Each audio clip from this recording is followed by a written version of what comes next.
Bueno, adelante, adelante. Ahí voy. Cambiamos. Ahí. Yo me ¿No quedé. querés ir al... Bueno, ahí estamos. Qué escenario, ¿no? Pero bueno, los productores sabemos. ¿Cuánto vale tener la información? Pará que te tengo que tiene volver Diego acá? esto. Me la voy a llevar. Mirá lo que tenés anotado. Transacciones acá arriba, ¿no?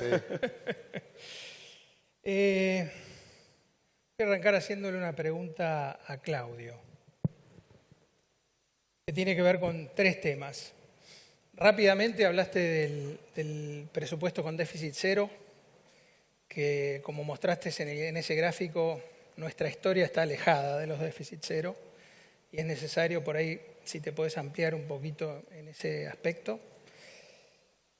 Después hablaste de que el mundo compra experiencias y acá hay un montón de productores que están muy enfocados en la producción y por ahí estaría bueno que nos cuentes qué deberíamos pensar, cómo tendríamos que abrir nuestra cabeza para ver de qué forma parecernos más a Starbucks, que agarraba 100 mangos contra 2 que agarraba el que produce café. Y por último quiero que nos cuentes cómo impacta esta realidad de estos días de Bolsonaro en Brasil y lo que puede pasar con una economía que sin duda tiene muchísimo impacto, nuestro hermano mayor en el Mercosur, y si a ellos les va bien, es probable que nosotros por lo menos no nos vaya tan mal. Bueno, a ver, sintéticamente empiezo por la primera. Hubo un cambio fundamental en el arreglo con el fondo. En el primer acuerdo no decía la palabra precautorio y los fondos estaban solo si Argentina iba cumpliendo metas. Y la plata te entraba 3.000 millones trimestrales, pero tenías que cumplir ciertas metas, por ejemplo, inflacionarias, etc. Lo que logró Argentina en este arreglo, mucho más importante que el fondo, que la plata, es les atacharon la palabra precautorio. Entonces le van a adelantar la plata, con lo cual no tengo que justificar nada. En octubre, fin de octubre, está el acuerdo político y ahí nos giran gran parte del dinero donde está blindado hasta el 2019. Después, si no cumplís detalles, no es tan relevante.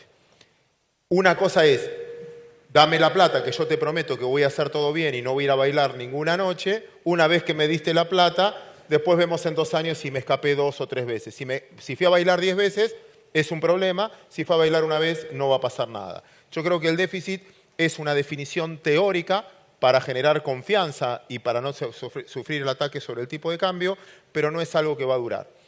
El segundo punto, lo más importante que te dice el gobierno en el debate muy bueno que planteaba Diego, era, che, ¿no están matando la economía real con esta tasa de interés y no correr riesgos mucho más altos? Ellos te dicen, era mucho peor el dólar como estaba, no poder controlarlo. Y el fondo no me dejaba controlar el dólar. De 30 a 40 subió sin volumen. Con 12 millones de dólares subió de 30 a 40 el primer día. Porque ellos no podían vender. No era un problema de comprador, era un problema que no había vendedor. Ahora, el central no va a participar tanto, pero tesorería va a recibir un montón de dólares. Como todos sabemos que recibe dólares, empezamos a decir, che, está bueno esto de la tasa de interés. Segundo punto, las tasas altas es un debate. Porque las LELIQ es por 7 días, 72% cerraron hoy. Pero es por 7 días. ¿Cuánto fue la inflación de septiembre? 7. 7. ¿Anualizadas cuánto te da? Me vos. 80 y largos. 80 y pico. Más, porque... Ponele Se más. porque es 100, pero acumulativo. suponete que la próxima vez va a ser 5. Anualizada te está dando 70. La tasa de interés es barata. Es real negativa. No me cubre. ¿Cuánto rindió hoy una LELIQ o la LECAP, perdón, o las que no son las interbancarias? Entre 50 y 55. Ahí sí es un poquito positiva porque la inflación esperada es 45. Entonces la tasa de interés es la consecuencia, no es el problema. Entonces ellos te dicen, si yo no paro esto, lo otro hubiese sido peor. Y esto va a ser malo porque la recesión va a ser mala. A eso me refería de que esto de emisión cero no va a ser así. ¿Por qué? Ahora el central seguramente va a tener que salir a comprar dólares un par de veces. Cuando compre dólares va a emitir pesos para comprar dólares. Cuando toque 34, 35, 36, es probable que, porque sube 3% mensual, es probable que en algún momento tenga que comprar dólares. Cuando compre esos dólares, después va a decidir si los esteriliza, si los saca o los deja en la calle para que haya un poco más de movimiento. Lo primero que se va a sentar es, el fondo gira la plata, ya tengo toda la plata hasta el 2019. Una vez que la tengo yo, empiezo a fijar política interna sin obedecer tanto. No sé si te contesté la primera. La segunda era Brasil, o esa era la tercera, no, la Starbucks. Ustedes lo hacen, yo lo veo en las publicidades. La revolución del campo fue tecnológica, no es que hay más hectáreas. Producen más cantidad en menos...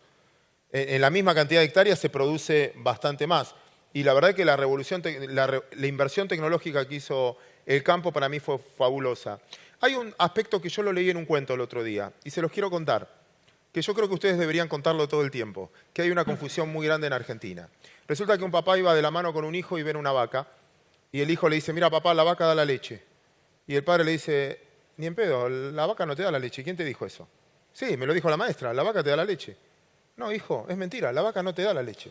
Sí, papá, la vaca te da la leche. No, hijo, ¿sabés quién te da la leche? Un tipo que se levanta a las 5 de la mañana, va con un balde, muerto de frío, agarra la urbe de la vaca y empieza a sacar.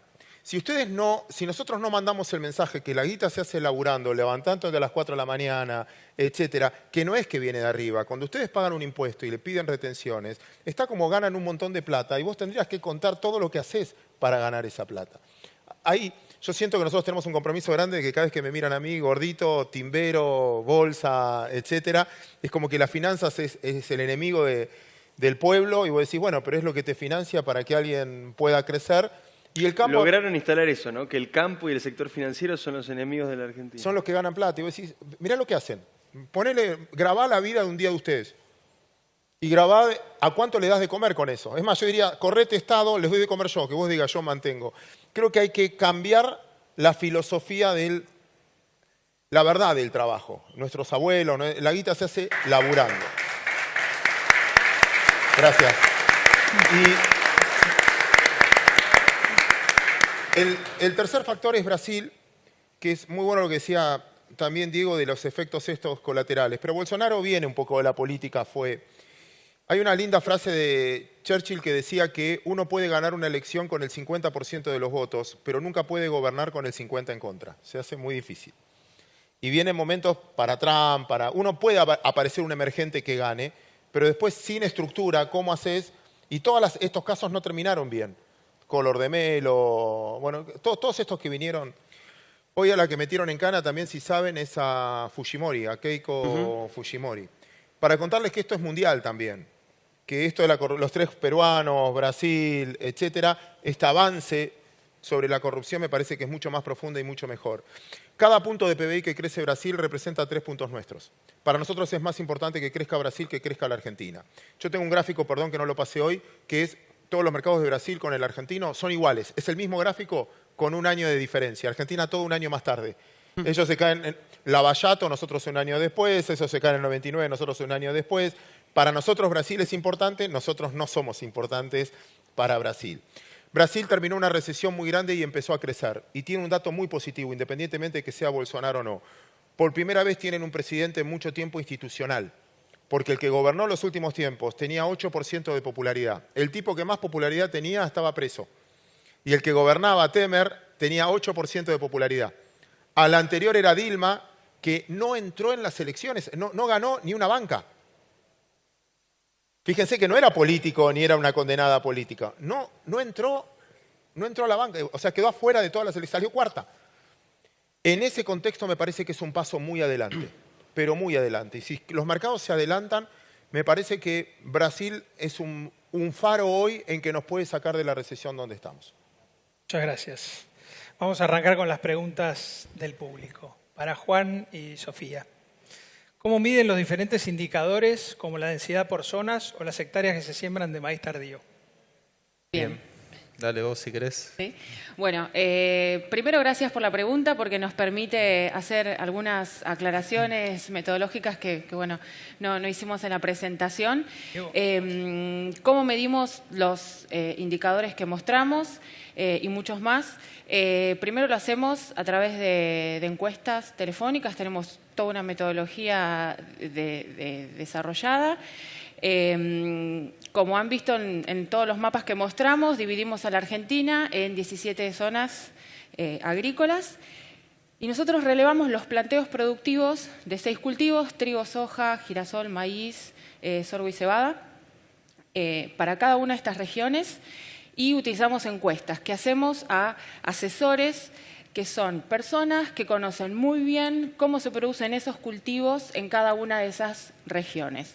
Entonces, simplemente se les pregunta cuál fue la densidad que sea media en la zona que se ha utilizado para maíz, en este caso, y también lo distinguimos en 3 planteos o 3 niveles de tecnología, que era lo que mostraba Juan también, en alto, medio y bajo. Entonces, nosotros relevamos para cada zona, para cada cultivo y para cada nivel de tecnología estas variables que mostramos y otras también. Y en esto creo que también destacar que, sea, que los que saben son los que están en el campo. O sea, nosotros lo que hacemos es llamarlos a muchos de los que están acá y preguntarles qué vieron en la campaña. O sea, ¿qué nivel tecnológico tienen hoy los productores? ¿Cuánto aportaron a esta campaña? ¿Cuántos de los productores fueron de alta, de medio, de baja? Y también destacar esto, lo que decía recién, nosotros tuvimos un cambio de esquema y el nivel tecnológico nosotros medimos tanto en insumos, después lo vemos en valor agregado en la cadena, fue enorme el salto que hubo en la campaña 16-17. Y la campaña pasada tuvimos una sequía en donde perdimos 30 millones de toneladas, claramente fue un golpe en contra, tanto a nivel político como económico. Y nosotros en eso las mediciones lo vemos, cayó el volumen de fertilizantes, digamos, cayó mucho de la tecnología aplicada. Y eso también fue un freno al envión que veníamos teniendo, me parece que desde el sector. Entonces, para armar un montón de gráficos, un montón de mapas, un montón de análisis, quizás en otros sectores hay un montón de información disponible. La Bolsa de Cereales en eso toma el compromiso e invierte recurso y tiempo en generar datos estadísticos de confianza, tanto de área, de producción, de rendimientos, como en todo el manejo de tecnologías, en lo que ustedes están viendo. Y creo que cada vez se nos hace más difícil porque cada vez se generan nuevas tecnologías. Yo creo que en pocos años vamos a tener que empezar a medir el uso de drones, el uso de tablets para monitorear sistemas de aplicación y demás. Con lo cual es un lindo desafío, pero creo que por ahora vamos bien encaminados. Y fe que es así porque muchos de los técnicos nuestros en APRESID son fuente de consulta. Para Exacto. Claudio. ¿Por qué el hecho de que las familias tengan la deuda es peor que si la tiene el Estado? El Estado tiene derecho de príncipe. Puede renegociar porque te va a decir ahora, especifico lo que hizo. Si A le debe a B y B le debe a C y C le debe a D, D no paga y no cobra ninguno en la escala. Entonces, cuando la deuda es muy comercial, cuando es muy de familia, uno no paga y el efecto dominó es terrible. Cuando es el Estado, tiene mecanismos para financiarse de otra manera. Yo no conozco hasta ahora, que una familia pueda haber ido al fondo. El Estado lo puede hacer. O que el Estado pueda decir, propongo un canje de bonos y tiro todo para 3 años, etc. Y cuando veo el tenedor de deuda, una vez había hecho el ejercicio con vos, digo, quién tenía las LEVAC y yo no estaba preocupado porque decía, mira, hoy la tienen bancos que les conviene renovar o instituciones que les conviene renovar. Acá pasa algo parecido. El segundo punto, la deuda mayoritariamente en Argentina fue en pesos. Uno de los ejemplos que me gusta poner y genera mucho conflicto son los créditos UVA. La única manera que nos prestaron plata es un crédito UVA. Pero el crédito UVA es en pesos. Y el que tomó un crédito UVA, económicamente, ganó plata. Si a mí me prestaron $100.000, eran 1.700.000 pesos. Hoy la casa no vale $100.000, quizás vale 90.000. Pero representa 3 millones de pesos. Y la tasa no subió de esa manera. Y todos me contestan, bueno, pero mi salario es en pesos y no me alcanza para pagar. Pero antes alquilabas y el alquiler también te hubiese subido de precio. Con lo cual, patrimonialmente no perdiste plata.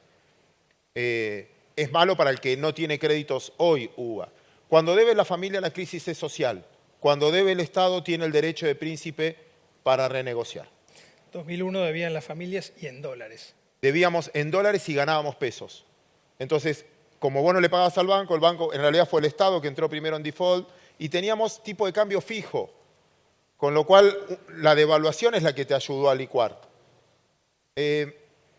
No sé, vos dirigís una institución, estoy tentado de preguntarle al organizador de este evento cuánto le costó este evento hace un año en dólares y cuánto le costó este año. Es decir, hagamos 2 este año. En términos de plata... Recién había una pregunta que tiene que ver con Dujovne y si está capacitado para llevar el destino económico del país. Claro, la pregunta era si Dujovne estaba capacitado para ser ministro. Mirá, sinceramente creo que como planteaba Claudio al principio y como de alguna manera planteamos también en la charla recién, me parece que la problemática hoy de la Argentina no es económica. No es de instrumento financiero, no es del EVAC, no es del ELIC, no es de tasa al 70%. Es absolutamente de confianza política y confianza en el proceso. Eso que yo mencionaba al final, esta idea que tenía la gente de que la economía no estaba bien, pero que claramente iba a mejorar y que claramente era ese el camino. Evidentemente, Mauricio Macri considera que el ministro de Economía está preparado, porque no solamente lo ha puesto en ese lugar, sino que ahora es casi un superministro. Yo se lo pregunté, él me dijo que no, pero lo cierto es que fue el que fue a negociar con el fondo, fue el que volvió con la victoria, fue el que terminó imponiendo su criterio a la hora de desplazar a Luis Caputo, que era Messi y se terminó yendo como presidente del Central, es el que eligió a Guido Sanleris como hombre allí manejando la parte financiera.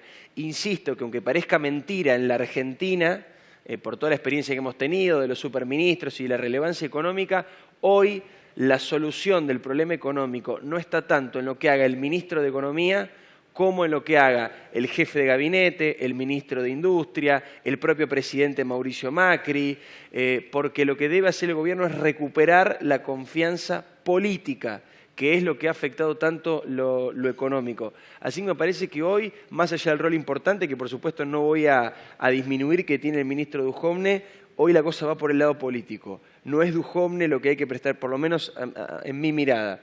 No es Duhovne el que tiene que poner allí alguna diferencia. Es la mesa chica de Cambiemos y pensar esto que recién decía Claudio, ¿no? O que planteábamos hace un rato. Si vos tenés el escenario de tasas al 70% y eso de alguna manera está asfixiando a la actividad productiva, a las pymes, al consumo masivo, al comercio, a la economía real, bueno, lo que vos tenés que empezar a hacer es hacer, desde el punto de vista político, tomar y pensar las medidas más creativas que tengas. ¿Para qué? Sin poner un peso extra, sin aumentar el gasto, pues la Argentina es fantástica. Viste que Claudio decía hace un rato que tenés dos opciones nada más. O bajás el gasto o subís impuestos. Bueno, acá lo que propone la oposición siempre en la Argentina es que subas el gasto y bajes impuestos. O sea, prefiero ser rico y sano que pobre y enfermo, digamos. Todo el mundo dice la obviedad de hacer las dos cosas. Entonces, lo que debe encontrar hoy, y creo que está ese recorrido, que está ese mecanismo, ¿no? Es exactamente el teorema de Baglini. Mientras más lejos estás del poder, más delirantes son las propuestas. Esto que yo estoy diciendo no es un decir, de verdad, y ha habido casos muy notorios y muy claros, por ejemplo, cuando la oposición proponía retrotraer las tarifas a lo que valían cuando estaba Cristina, eso era demagogia pura, eso era pedirle al gobierno que subiera el gasto y que bajara los impuestos al mismo tiempo. No hay ninguna posibilidad de que eso ocurra, pero sí hay mecanismos y elementos que yo creo que el gobierno no está considerando y debería considerar que sin costo fiscal poder generar algún alivio, alguna ayuda, que no sea desde los subsidios, sino desde la creatividad, esto que decíamos nosotros, algún beneficio para el que invierta, alguna ayuda, algún acompañamiento para los sectores que la van a estar pasando mal en este tiempo, que son sobre todo los sectores que van a verse afectados por esta problemática financiera. Gracias, Diego. ¿Puedo agregar Sí. una sola cosa chiquita? Claro. Casi confesión y haciendo catarsis. Uno de mis principales, tuve varios papelones. Yo soy de Mar del Plata y cuando vine a vivir a Buenos Aires, el cronista comercial publicó mi primer nota escrita que se llamaba Las 5 razones por las cuales hay que comprar acciones de una compañía, ¿no? Y al otro día, como la publicaron y fue contratapa, yo fui a la bolsa, yo trabajo en esos que gritan, compro, vendo. Fui a la bolsa reagrandado, como me abroché el saco como diciendo, llegué, vengo del interior y me publicaron una nota mía. Y me agarra un viejito de la bolsa que todavía me da consejos, que lo amo, y me dice, bueno, obvio como me dicen a mí en la bolsa, ruso, vení, ¿qué taradez escribiste? No entendés nada. Y juro que todo lo que me corrigió tuvo razón, me equivoqué en todo.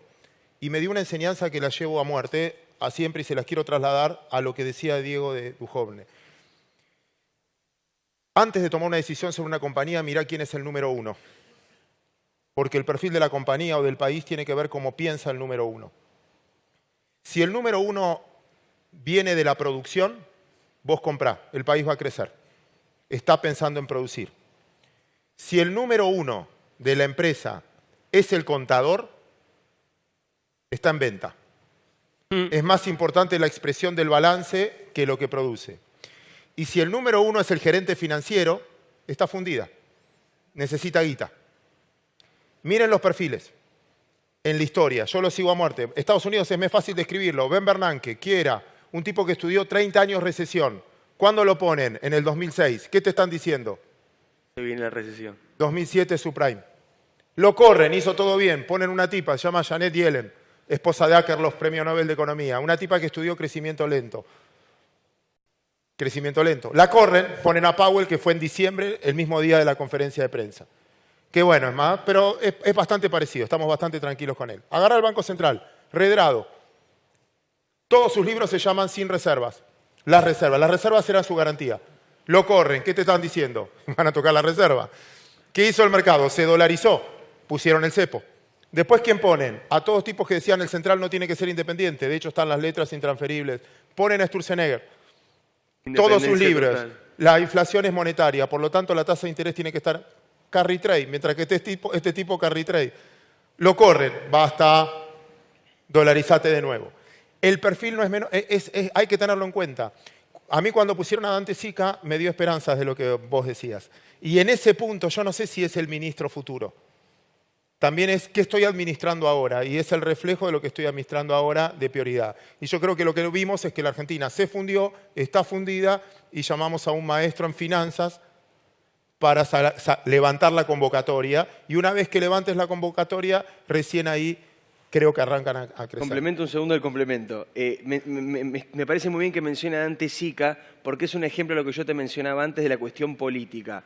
Vos hablás con empresarios de cualquier sector vinculado a la producción y la alegría que tienen de que Dante Sica sea el ministro de Producción es impresionante. Ni hablar si lo comparan con su antecesor, Francisco Cabrera, a quien todos los empresarios también mencionan como un hombre que no estaba con la energía, con las ganas necesarias de llevar a cabo el arduo trabajo que significa ser ministro o secretario de Industria en la Argentina. Ahora, ¿qué es lo que está pasando? Esto era la primera semana. Asume Dante Sica, todos los empresarios estaban felices, pero yo nunca había visto un nivel de optimismo tan unánime como con el tema de Dante Sica. Decían, no, porque Sica nos conoce, porque Sica es desarrollo, es producción, conoce de qué se trata el sistema, conoce a las empresas por dentro porque fue asesor de todos nosotros, por lo tanto no le podemos mentir, sabe qué nos falta, qué necesitamos.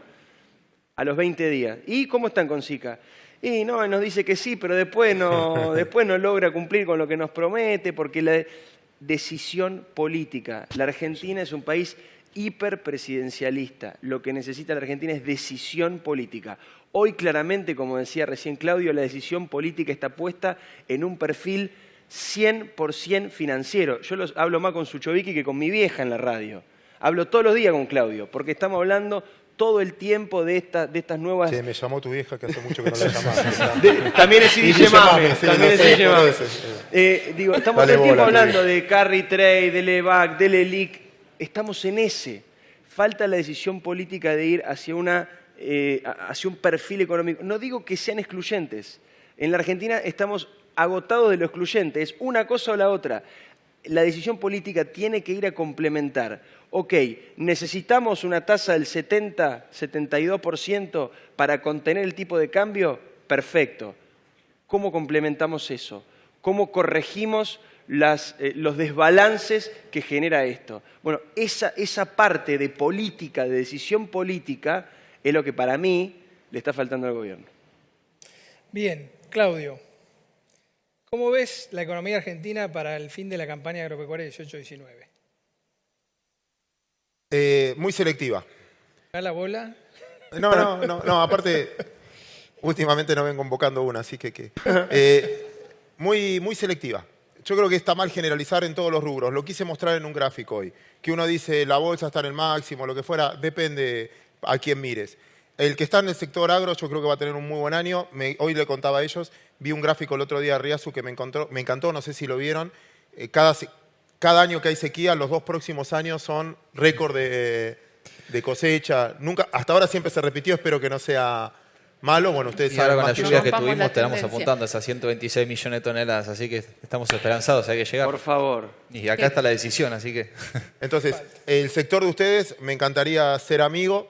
El sector exportador va a mejorar, está mejorando. Usemos el sentido común, no hablemos de economía. Si había 50.000 argentinos en junio de este año, no estoy hablando de 100 años atrás, que fueron a ver el Mundial en Rusia en vivo. Fue el país con mayor cantidad de turistas argentinos. El segundo fue Alemania con 19.000 porque era caro. 50.000 argentinos, somos 40 millones de habitantes con un dólar de 20. ¿Valía 20 el dólar? Argentino comprando en Chile. Bueno, hoy es al revés. Contienen a los uruguayos para que no vienen a comprar. Hay sectores que empiezan a caminar. Minería, turismo. Santa Cruz, el segundo ingreso que tiene y empieza a dar vuelta a los números, las provincias casi todas ya empiezan a tener superávit fiscal. No es un dato menor. La minería en Santa Cruz ya es el segundo ingreso. Una provincia muy castigada. Minería, turismo, obviamente, agroindustria y tecnología, por el costo de la mano de obra argentina que se abarató terriblemente, me parece que ya empezaron a crecer. Dependés del consumo interno, del conurbano y estás en el horno, porque el consumo interno no se va a levantar y será muy poquito en marzo del año que viene. No hay plata, no tenemos poder de consumo y encima nos subieron todos los costos. Por lo tanto, creo que depende del rubro y depende del lugar. En cantidad de gente va a estar más complicado porque la mayoría se concentra en el conurbano y no la está pasando bien. Diego, una última que te hago yo, rápido para cerrar porque ya estamos terminando. ¿Cómo ves la representatividad del agro? La verdad que nosotros sentimos un déficit en ese aspecto y nos gustaría una mirada tuya al respecto. Y después hablaste hace un rato de la grieta que sigue, que es absolutamente necesario zanjarla, más teniendo en cuenta que hay 30% de argentinos, 1 cada 3 por lo menos, que no la pasa bien. Y no toleramos chocar, como dice, ¿no? Porque la realidad es que eso duele y mucho, esos dos escenarios. Bueno, del punto de vista de la representatividad del sector agropecuario, me parece que lamentablemente hubo un discurso político, recién lo mencionaba Claudio y yo se lo subrayaba porque me parece una de las injusticias más grandes que hay, ¿no? Lamentablemente hubo todo un discurso político que fue muy habilidoso para instalar ciertas mentiras, el periodismo lo sufrió mucho también, y una de esas mentiras instaladas es la del sector agropecuario, ¿no? La del campo como enemigo del desarrollo, la del campo como los que se la llevan toda, la del campo como el que tiene intereses espurios y antinacionales y que retiene y que no liquida y que esto y que lo otro y que no invierte. Digo, me parece que lamentablemente ese discurso penetró muchísimo y la única manera de cambiarlo es la más traumática de todas, que es la que estamos viviendo ahora, que es entender qué le pasa a la Argentina cuando el campo tiene, por ejemplo, una sequía y no puede producir lo que produce. Por lo tanto, me parece que no hay un déficit de representación por parte del sector. Me parece que hay que hacer, entre las varias reconstrucciones culturales, esta es una de las que hay que hacer, volver a valorar, como decía Claudio, el que se levanta a las 5 de la mañana, volver a valorar lo que significa el sector para la dinámica y para el crecimiento de la economía argentina. Y me parece que es un proceso que, como te digo, se está dando de la manera más dolorosa porque es con una sequía, porque es cuando más entendemos los seres humanos en general y los argentinos en particular lo que tenemos cuando nos falta, cuando no están los dólares del campo, cuando está la sequía. Entonces ahora estamos todos rezando por la cosecha récord a la cual muchos no le dieron bola cuando estaba. Por eso me parece que ahí no hay un déficit, no creo que sea un problema del sector, me parece que es más un problema cultural por un discurso político que lograron instalar en la sociedad y que por suerte me parece que se está cambiando a partir del trauma que significa no haber tenido este año ese sector que es tan importante. Y lo de otro, lo de la grieta, tiene que ver con lo mismo. Es una de las peores herencias que ha dejado el kirchnerismo en la Argentina. Además de la económica, además de la corrupción, es la herencia de la grieta porque genera la necesidad, como te decía recién, de un cambio cultural que es el más difícil de todos los cambios, porque requiere desaprender una manera en la que nos hicieron vivir. A mí me pasó desde el punto de vista profesional. Yo empecé a trabajar a los 17 años y ya era presidente Néstor Kirchner. Y cuando cambió el gobierno, yo le decía a mi viejo, totalmente angustiado, le digo, no sé cómo hacer. Toda mi vida adulta, toda mi conformación cultural, todo mi entendimiento de lo que es la vida en sociedad en la Argentina, se dio con los Kirchner en el gobierno. Por lo tanto, la propia dinámica de lo que yo entiendo de la política, de lo que yo veo de nuestro trabajo, del periodismo, de las relaciones interpersonales, tiene que ver con esa impronta. Por lo tanto, es un camino que es muy largo. Yo creo que a nivel electoral la grieta todavía sigue siendo muy funcional. De hecho, insisto con el último punto de mi intervención, creo que la Argentina va a tener que decidir una vez más Macri o Cristina el año que viene, lo cual demuestra que la grieta no solamente no se zanjó como yo pensaba que iba a ocurrir si cambiaba el gobierno, sino que todo lo contrario, se profundizó todavía más, las posiciones se extremaron, se endurecieron y bueno, me parece que hasta el año que viene no hay ninguna posibilidad de emprender un camino desde lo macro, desde lo general, de desandar esa grieta. Me parece que todos los que la han creado, que son el kirchnerismo, no tengo dudas de eso, que el kirchnerismo ha creado de manera deliberada esta grieta, porque es la manera que ellos conciben el poder, me parece que se ha mantenido y lamentablemente se va a mantener por lo menos hasta el año que viene, y recién ahí, con el resultado, vamos a ver si tenemos la madurez suficiente para poder superarla. Pedro, perdóname que me meta, llamó tu mamá. Vas a perder el vuelo. ¿Ah, sí? Sí. Bueno.